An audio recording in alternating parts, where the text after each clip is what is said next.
సోదరులారా, రజాకార్ సినిమా యొక్క teaser రీసెంట్లీగా release అయింది. దాని గురించి తెలుగు న్యూస్ ఛానళ్ళలో ఇలా రాజకీయ నాయకులు కానీ, సంఘాల వాళ్ళు కానీ, లేదా కొంతమంది విశ్లేషకులు ఆ రజాకార్ టీజర్ యొక్క దాని గురించి డిబేట్లు చేయడము, దానిపై తన అభిప్రాయాలను తెలపడము, టీజరు ఆ మూవీ వల్ల సమాజానికి మంచి జరుగుతుందా లేదా చెడు జరుగుతుందా, దానివల్ల ఉపయోగమా నష్టమా అనే విధంగా డిబేట్లు ఇవి మనము చూస్తున్నాం. సోదరులారా, కొన్ని రోజుల క్రితం కాశ్మీర్ ఫైల్స్ అని ఒక మూవీ వచ్చింది. అందులో ఉన్నవన్నీ అబద్ధాలే అని స్వయంగా కాశ్మీర్ పండితులే మనకు చెప్పినట్లు మనకు ఆధారాలు ఉన్నాయి. అలాగే కేరళ ఫైల్స్ అని 32,000 మంది హిందూ యువతులను మతం మార్చి వేరే దేశాలకు పంపినట్లు ఒక మూవీ వచ్చింది. ఇది గనక రుజువు చేస్తే 32,000 మంది హిందూ యువతులను బలవంతంగా మతం మార్చి వేరే దేశాలకు పంపారని రుజువు చేస్తే ₹1,00,00,000 బహుమానాన్ని స్వయంగా హిందూ మతానికి చెందిన బ్రాహ్మణ కులానికి చెందిన శశిధరన్ ₹1,00,00,000 బహుమానాన్ని ప్రకటించారు. ఇప్పటి వరకు అది నిరూపించలేకపోయారు. అయితే రాజకీయ నాయకులు కానీ, రాజకీయ పార్టీలు కానీ మాకు ఓటు వేయండి, మేము ఈ అభివృద్ధిని చేస్తాము, ఉద్యోగాలను కల్పించజేస్తాము, పేదరికాన్ని నిర్మూలిస్తాము అని ఓటు అడిగేది ఉంటుంది. అలాగే ఒకవేళ అధికారంలో ఉన్న నాయకులైతే, పార్టీలైతే, వాళ్ళైతే మేము ఈ అభివృద్ధిని చేశాము, ఇంకా అభివృద్ధి చేస్తాము, మమ్మల్ని గెలిపించండి అని ఓటును అడుగుతారు. కానీ కొంతమంది రాజకీయ నాయకులు, కొన్ని రాజకీయ పార్టీలు ఇవన్నీ చేయలేక ప్రజలు తమ ఓటును వేసి గెలిపిస్తే ఆ ప్రజలకు ఏమీ చేయలేక వారికి ఓటు అడిగే అది లేక ఇటువంటి సినిమాలు మతాన్ని, కులాలను అడ్డుపెట్టుకొని వారు ఓటు అడిగే పరిస్థితులు కనబడతా ఉన్నాయి. అలాగే సినిమాలు కూడా ఒక మంచి స్టోరీ తీసి సమాజానికి ఉపయోగపడేటట్టు తీస్తారు. అదేవిధంగా తల్లి కోసం కానీ, తండ్రి కోసం కానీ బంధుత్వాలను పెంచే విధంగా సినిమాలు చేస్తారు. కుటుంబ విలువలను పెంచే విధంగా సినిమాలు చేస్తారు. లంచం, అవినీతి వీటి గురించి సినిమాలు తీసి వాటిని ప్రమోట్ చేయడానికి అడ్వర్టైజ్మెంట్ చేస్తారు. కానీ కొంతమంది ఇవన్నీ చేయలేక మతాలను ఉపయోగించుకొని, సెంటిమెంట్ను ఉపయోగించుకొని ప్రజలలో ఒక అలజడి రేకెత్తించే విధంగా, ప్రజలలో వైషమ్యాన్ని వ్యాపింపజేసే విధంగా, ఒక వర్గం ఇంకో వర్గంపై వైషమ్యాలు పెంచే విధంగా సినిమాలు తీస్తున్నారు, మనం చూస్తూ ఉన్నాం. అయితే సోదరులారా, రజాకార్ ఈ మూవీ టీజర్ గురించి చూస్తే తెలంగాణలో మెజారిటీ ప్రజలు హిందువులే ఉన్నారు. కానీ పరిపాలించే రాజు ముస్లిం. ఆ నవాబు రాజవంశానికి చెందిన చివరి రాజు. ఆయన హయాంలో అధికారం ఆయన చేతుల లేదు, ఆయనకు సైన్యం కూడా లేదు. అధికారం అనేది భూస్వాముల చేతిలో, దొరల చేతిలో ఉన్నది. ఈ దొరల చేత, ఈ భూస్వాముల చేత ప్రజలు చాలా పీడనకు గురయ్యారు, అణచివేతకు గురయ్యారు అని మనకు చరిత్ర చెబుతుంది. ఉదాహరణకు చూస్తే చాకలి ఐలమ్మ, దొడ్డి కొమరయ్య, కొమరం భీం, షేక్ బందగి, షోయబుల్లా ఖాన్, మగ్దూమ్ మొయినుద్దీన్ ఇలాంటి వారు ఎంతోమంది భూస్వాములకు వ్యతిరేకంగా పోరాడిన వాళ్ళే. అయితే ఈ భూస్వాములు దొరలు ఎవరంటే విష్ణు రామచంద్రారెడ్డి, ప్రతాప్ రెడ్డి, జెన్నారెడ్డి, జనార్దన్ రెడ్డి, ఈ దొరలకు వ్యతిరేకంగా పోరాడిన వాళ్ళే వాళ్ళు. సోదరులారా, స్త్రీలను బట్టలు ఊడదీసి బతుకమ్మ ఆడించింది విష్ణు రామచంద్రారెడ్డి అనే ఒక దొర. ఈ విధంగా అణిచివేతకు, దౌర్జన్యాలకు, దోపిడీలకు గురైన సమయంలో రైతాంగ సాయుధ పోరాటం అనే ఒక ఉద్యమం నేపథ్యంలో కులాలు, మతాలకు అతీతంగా వారందరూ ఉద్యమం చేసేటటువంటి సమయంలో ఈ రజాకార్లు అనే ఒక ముఠా వచ్చింది. ఈ రజాకార్ అదేమి పెద్ద సైన్యం కాదు, 1400 నుంచి 2000 లోపే ఉన్నటువంటి ఒక ముఠా. ఈ ముఠాలో ఉన్న వాళ్ళందరూ ముస్లింలేనా అంటే కాదు, అందులో ముస్లింలు ఉన్నారు, హిందువులు కూడా ఉన్నారు. అసలు రజాకార్ అంటే ఎవరు? రజాకారు అంటే కరసేవకులు, వాలంటరీ గ్రూప్. ఈ రజాకార్ వాలంటరీ గ్రూప్లో హిందువులు ఉన్నారు, ముస్లింలు కూడా ఉన్నారు. ఈ రజాకార్ వాలంటరీ గ్రూప్ వాళ్ళు దొరలకు, పెత్తనందారులకు, ఈ భూస్వాములకు రక్షణగా ఉంటూ వారికి సేవ చేసిన వారు. ఇదొక భూస్వామ్య వ్యవస్థకు, ఆధిపత్యానికి మరియు ఈ భూమి కోసం, భుక్తి కోసం, ఈ దొరల విముక్తి కోసం జరిగినటువంటి ఉద్యమాన్ని నేడు ఈ సినిమాలలో హిందూ ముస్లింల యొక్క ఉద్యమం అనే విధంగా చూపించడము చాలా దురదృష్టకరం. ఇకపోతే సినిమా పోస్టర్ గురించి చూస్తే ఒక బ్రాహ్మణ యువకుడిని తుపాకీ కత్తి మీద వేలాడినట్టు మనకు కనబడతా ఉంది.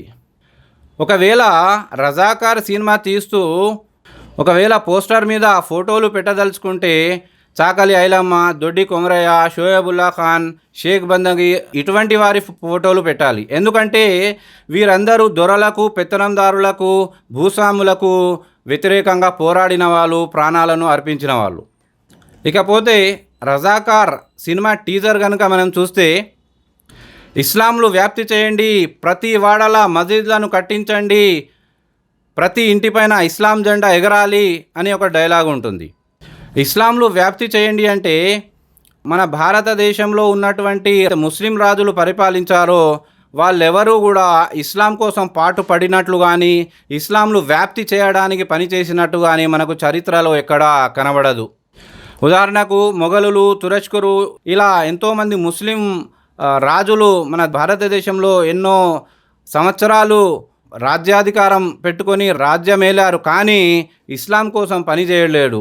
ఒకవేళ ఇస్లాం కోసమే రాజులు పనిచేసి ఉంటే, ఇస్లాంను వ్యాప్తి చేయడానికి వారేమైనా చేసి ఉంటే అప్పటికీ కూడా ముస్లింలు మైనార్టీలుగానే ఉన్నారు, ఇప్పుడు కూడా ముస్లింలు మైనార్టీగానే ఉన్నారు.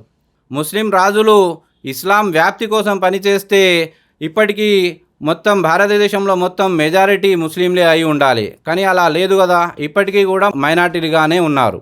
ప్రతి వాడల మసీద్లను నిర్మించండి అనే డైలాగ్ చూస్తే మన తెలంగాణ రాష్ట్రంలో కానీ స్వాతంత్రం రాకముందు ఎన్ని మసీదులు ఉన్నాయి, ఇప్పుడు ఎన్ని మసీదులు ఉన్నాయి, ఒకసారి పాత నిర్మాణాలు ఎన్ని ఉన్నాయి, కొత్త నిర్మాణాలు ఎన్ని ఉన్నాయి చూస్తే మనకు తెలుస్తుంది. ప్రతి ఇంటిపై జెండాను ఎగరండి అని డైలాగ్ చూస్తే అప్పుడు ఉన్నాయే గుడిసెలు, పూరి ఇండ్లు. అప్పుడు అక్కడ ఆ జెండాల గురించి కానీ అటువంటిది గురించి కానీ ఆలోచించడమే ఆలోచనకు రాని విషయము. ఆ జెండా కోసమే ముస్లింలలో కొంతమంది ఆ జెండా పండుగ అని కొంతమంది చేస్తే అది చేయాలా వద్దా దాని గురించే ఎన్నో చర్చలు ఉన్నాయి.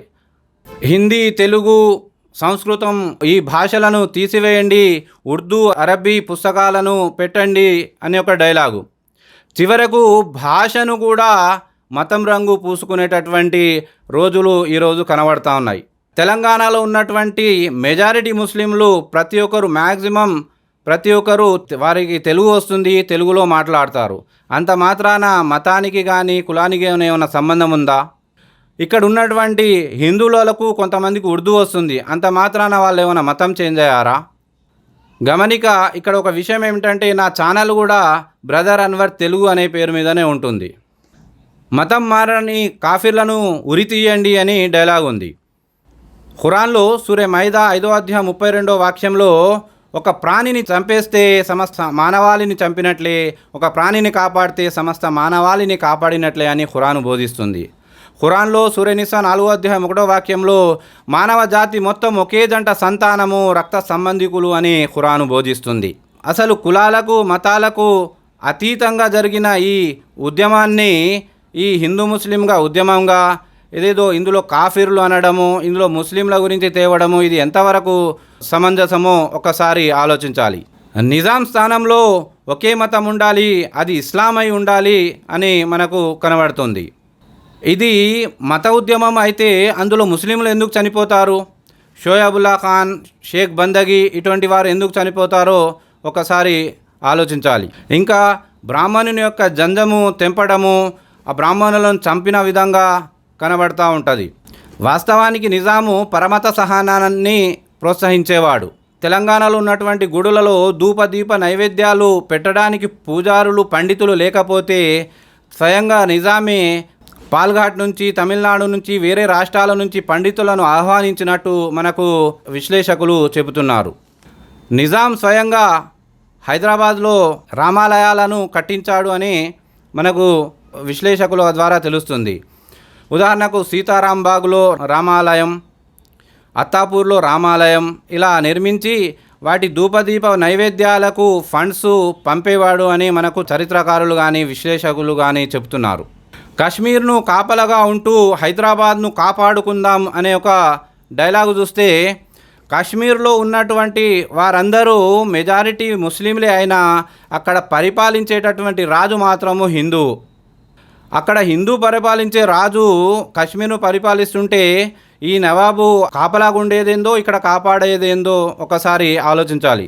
అయితే సోదరులారా, భూమి కోసం భుక్తి కోసం దొరల నుండి విముక్తి కోసం జరిగిన ఈ సాయుధ పోరాటాన్ని హిందూ ముస్లిం పోరాటంగా చిత్రీకరించి ప్రజలలో వైషమ్యాలు రేకెత్తించే విధంగా, ఒక వర్గం ఇంకో వర్గంపై వైషమ్యాలు పెంచే విధంగా ఈ సినిమా టీజర్లో మనకు కనబడతా ఉంది. దీనికి తోడు రాజకీయ నాయకులు, కొన్ని రాజకీయ పార్టీలు వారు గెలిపించిన ప్రజలకు వాళ్ళకి ఏమీ చేయలేక ఇటువంటి మతం రంగు పూసుకున్నటువంటి సినిమాలకు ప్రమోషన్లు ఇవ్వడము ఆశ్చర్యకరమైన విషయం. టీవీ డిబేట్లలో మనము కొంతమంది కామెంట్స్ చూస్తే ఎంత ఆశ్చర్యం వేస్తుందంటే, ఈ రజాకారులకు, ఈ దొరలకు అపోజిట్గా వాళ్ళకు ఏదైతే కమ్యూనిస్టు పార్టీలు కానీ వాళ్ళు సాయుధ పోరాటం చేస్తే ఈ డిబేట్లలో ఉన్నటువంటి కొంతమంది, కొన్ని సంఘాల వాళ్ళు కానీ కొన్ని పార్టీల వాళ్ళు కానీ ఉద్యమంలో కమ్యూనిస్టు పార్టీలకు సంబంధించిన లేరు అని, వాళ్ళు రజాకార్లకు, నిజాంకు, దొరలకు వాళ్ళు వత్తాసు పలికారని, వాళ్ళకు సపోర్ట్ చేశారని చెప్పడము, దీన్ని బట్టి చరిత్రను ఎంత వక్రీకరిస్తుందో మనకు తెలుస్తుంది. అయితే సోదరులారా, ఇటువంటి ద్వేషపూరితమైన సినిమాలు ఆగేటట్టు కనబడతలేవు. గతంలో కొన్ని సంవత్సరాల క్రితము పద్మావతి మూవీ, ఆదిపురుష్, కాశ్మీర్ ఫైల్స్ అని, కేరళ ఫైల్స్ అని, ఇప్పుడు రజాకార్స్ అని ఇలా సినిమాలు వచ్చాయి. ఇక్కడ విషయం ఏమిటంటే, పద్మావతి అటువంటి సినిమాలకు ఈ సినిమాను రిలీజ్ చేయకూడదు, రిలీజ్ చేస్తే మేము థియేటర్లను తలగబెడతాము అని చెప్పిన ఏదైతే నాయకులు, కొంతమంది సంఘాల వాళ్ళే ఇప్పుడు ఈ రజాకారు సినిమాలు తీయాలి, ఎట్లా తీయారో మేము చూస్తాము అని చెప్పేటటువంటి సంఘటనలు మనము చూస్తున్నాం. ఇక ముందు ఏమేమి సినిమాలు వస్తాయో మనం ఆశ్చర్యం వేసేటటువంటి సినిమాలు కూడా రావచ్చు. గాంధీ దేశభక్తుడు కాడని ఎవడన్నా సినిమా కూడా తీయవచ్చు. అబ్దుల్ కలాము మంచివాడు కాదని కూడా ఎవరన్నా తీయవచ్చు. అంబేద్కరు దేశద్రోహి అని కొంతమంది కూడా తీయవచ్చు. సర్దార్ వల్లభాయ్ పటేల్ మంచివాడు కాదని కూడా ఎవరన్నా తీయవచ్చు. ద్రావిడులు మంచివాళ్ళు కాదని, ఆర్యులు మంచివాళ్ళు కాదని ఇలా ఇష్టం వచ్చిన విధంగా సినిమాలు తీస్తుంటే ఈ సమాజానికి ఏదైనా ప్రయోజనమా లేదా అని ఆలోచించాలి. ఒక వర్గం వారు మంచివారని, ఒక వర్గం వారు చెడువారని ఇలా సినిమాలు తీసి ద్వేషాలే రెచ్చగొడుతున్నారే తప్ప వీటి వల్ల ఎటువంటి ప్రయోజనము ఉండదు. కాబట్టి సోదరులారా, మన తెలుగు మాట్లాడేటటువంటి తెలుగు ప్రజలు చాలా విజ్ఞానవంతులు. ఏదైతే వేరే వేరే స్టేట్లలో జరుగుతున్నాయో వాటికి అతీతంగా ఉన్న నా తెలుగు సోదరులకు నేను చెప్పేది ఏంటంటే, మన తెలుగు ప్రజలు ఎవరైనా వేరే స్టేట్లలో ఉద్వేషపరమైన సినిమాలు కానీ ప్రసంగాలు కానీ ఉండవచ్చు, కానీ మన తెలుగు రాష్ట్రాలలో ఉన్న ప్రజలు ముఖ్యంగా ఈ ఏదైతే సినిమాలు తీస్తున్నారో, విద్వేషకరమైన సినిమాలు తీస్తున్నారో వాటిలో చరిత్రలో ఉన్నదేంటి లేనిదేంటి సరైన అవగాహన తెచ్చుకొని మనం ఏదైతే తోటి వారితోటి మంచిగా ఉండేటటువంటి ప్రయత్నం చేయాలని కోరుకుంటున్నాను.